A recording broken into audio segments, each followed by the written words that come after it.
ये सिर्फ झांकी है। अभी असली कार्यक्रम तो 22 जनवरी को बाकी है।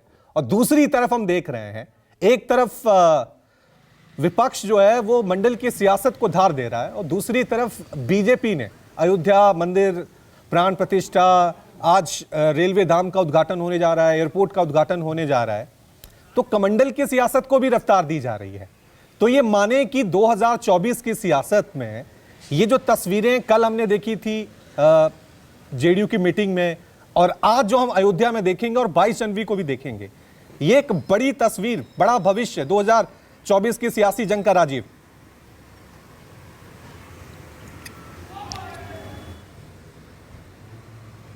देखिए, साढ़े तीन साल पहले प्रधानमंत्री नरेंद्र मोदी ने भगवान श्री राम जन्मभूमि मंदिर का जब शिलान्यास किया था, तभी यह साफ था कि 2024 के लोकसभा चुनाव के पहले श्री राम मंदिर का उद्घाटन होगा और बहुत कुछ 24 के पहले पूरे हिंदुस्तान के वातावरण को राममय बनाने की कोशिश की जाएगी। मान्यताओं में, धार्मिक आस्थाओं में भगवान श्री राम लंका से लौटकर जब अयोध्या आए थे, उस समय उनका कैसा स्वागत सत्कार हुआ होगा, उसका वर्णन महर्षि वाल्मीकि ने भी किया है और तुलसीदास जी ने भी किया है।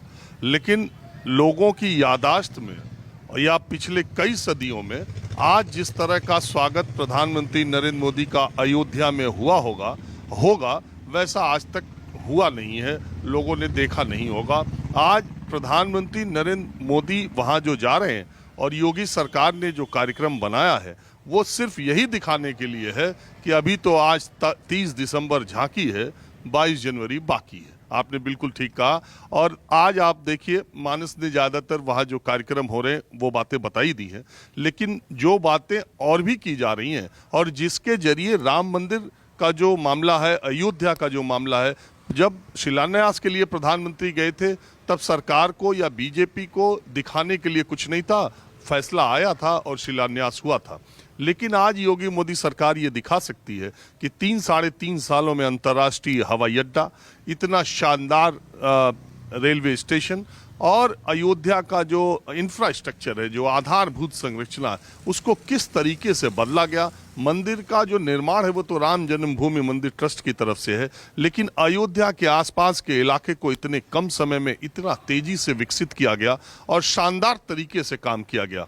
और साथ ही साथ अगर मैं ये कहूँ कि इसके जरिए राजनीतिक समीकरण को भी साधने का शानदार काम किया गया तो गलत नहीं होगा। आज विपक्ष के नेता पूरे देश के जो देख रहे होंगे या कार्यकर्ता, तो उनके दिमाग में इन तस्वीरों को देखने के बाद ये लग रहा होगा कि 2024 के इलेक्शन में अब क्या करना है और कौन से तीर आजमाने पड़ेंगे, इसकी काट क्या है।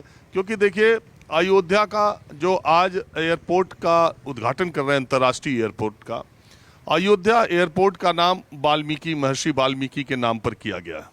अब महर्षि वाल्मीकि, आपको ये भी पता होगा कि अभी कुछ दिनों पहले योगी सरकार ने जिलाधिकारियों और कमिश्नर्स को यह आदेश जारी किया था कि जितने भी उत्तर प्रदेश में राम मंदिर, हनुमान मंदिर और वाल्मीकि मंदिर खास तौर पर हैं, वहाँ पर राम कथा का आयोजन 14 तारीख से 22 तारीख तक किया जाए।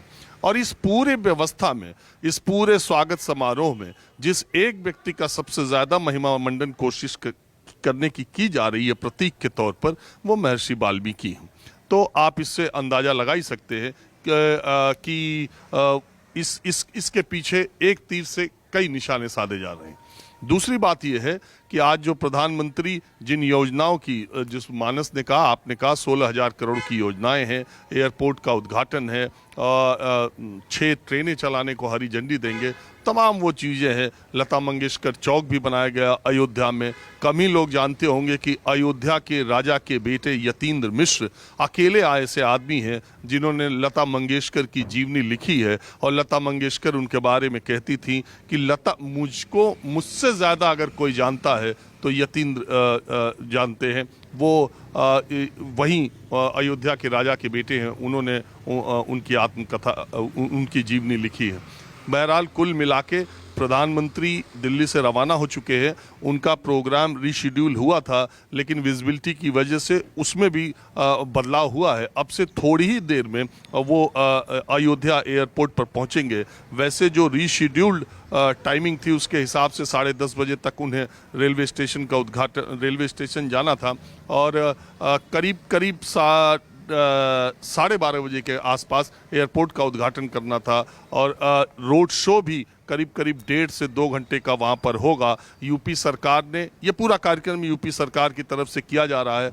मेरी जानकारी के मुताबिक योगी सरकार ने ज़्यादातर जिलों के लोक कलाकारों को पहले ही बुला लिया था। आज रोड शो के दौरान वो जगह जगह अपना नृत्य और कला का प्रदर्शन करते रहेंगे। सुबह भोर में 4 बजे से ही वो तैयार होकर अयोध्या की सड़कों पर पहुंच भी गए हैं और आप तस्वीरें देख भी रहे हैं। तो जिस तरह का स्वागत समारोह प्रधानमंत्री का आज किया जाएगा, एक तरह से ये रिहर्सल है।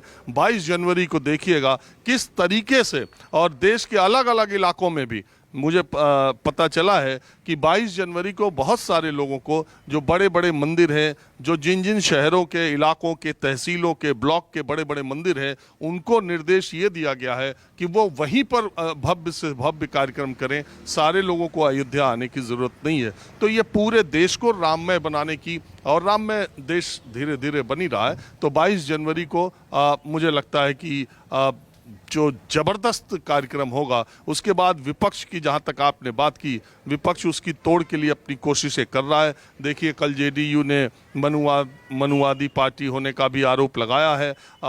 अब देखिए जैसे हिंदुत्व को बहुत सारे विचारक ये मानते हैं हिंदुत्व कुछ नहीं है, ब्राह्मणत्व है। तो अब हिंदुत्व की बात, हिंदू धर्म की बात बीजेपी और उनके लोगों ने छोड़कर अब सनातन शब्द का प्रयोग करना शुरू कर दिया है, क्योंकि हिंदू धर्म को लेने पर फिर मनुस्मृति की बात आती है, फिर जातिवाद की बात आती है। सनातन में सबको, यानी सबसे पुराना है, सारे धर्म इसी से निकले हैं। तो इस तरह की बात चलती है। लेकिन मुझे नहीं लगता कि 2024 में भगवान श्री राम जन्मभूमि के मंदिर की काट विपक्ष इतनी आसानी से खोज पाएगा।